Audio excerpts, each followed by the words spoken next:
જ્યોતિષ જગત કાર્યક્રમ અંતર્ગત સૌ દર્શક પ્રેમીઓને હું આજે પનોતી વિશે પ્રાથમિક માહિતી આપવા જઈ રહ્યો છું।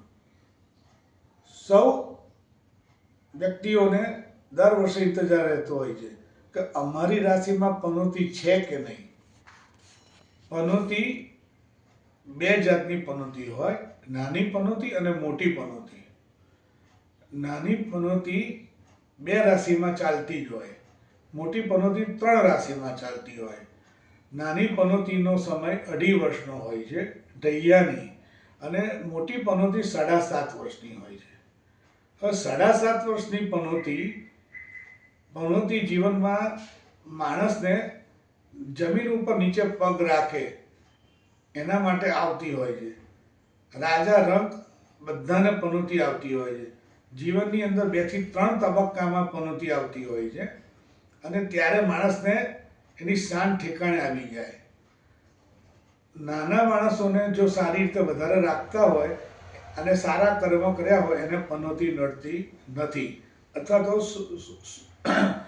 સુડીનો ઘાસ સોયથી સરે છે। અત્યારે આપણે જોઈએ તો પનોતી કોને છે, તો નાની પનોતી અત્યારે 2 રાશિમાં ચાલે છે, એક સિંહ રાશિમાં અને ધન રાશિમાં।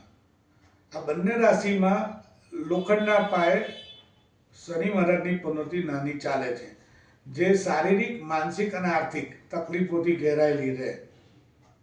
એવી રીતે મોટી પનોતી 3 રાશિમાં ચાલે છે।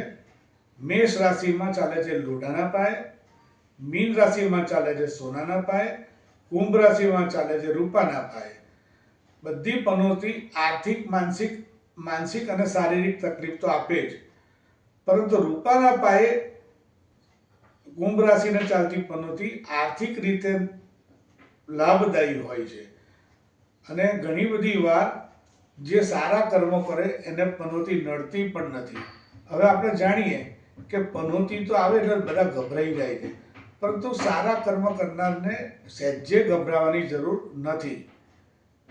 નીચેના માણસોને સંતોષ આપો, એને બિનજરૂરી આપણે રોકટોક ના કરીએ તો શનિ મહારાજ ખૂબ પ્રસન્ન રહે છે।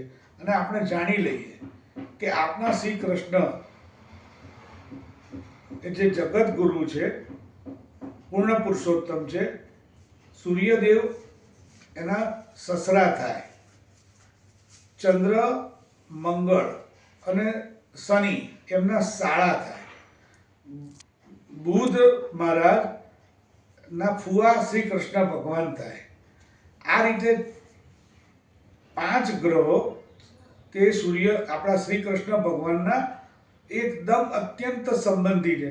3 સાળા છે, એક ભત્રીજો છે, એક સસરા છે, 5 છે।